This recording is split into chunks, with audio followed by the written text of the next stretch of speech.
Cinema ലോകത്ത് വളരെ ചുരുങ്ങിയ കാലയളവിനുള്ളിൽ തന്നെ മുൻനിര സ്ഥാനത്തെത്തിയ നടിയാണ് സായി പല്ലവി. ഇപ്പോഴിതാ ഈ നടി ബോളിവുഡിലേക്ക് അരങ്ങേറ്റം കുറിക്കാൻ പോവുകയാണ്. അമീർ ഖാൻ നിർമ്മിക്കുന്ന ഏക് തീൻ എന്ന സിനിമയിലൂടെയാണ് സായി പല്ലവി ഹിന്ദിയിലേക്ക് ചുവടുവെക്കുന്നത്.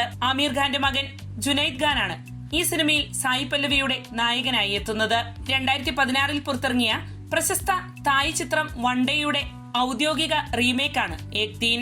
ഏവരും ഏറെ പ്രതീക്ഷയോടെ കാത്തിരിക്കുന്ന ഈ സിനിമയുടെ പ്രമോഷൻ പരിപാടിക്കിടെ താനേറെ പരിഭ്രമത്തിലാണെന്ന് സായി പല്ലവി പറയുകയുണ്ടായി.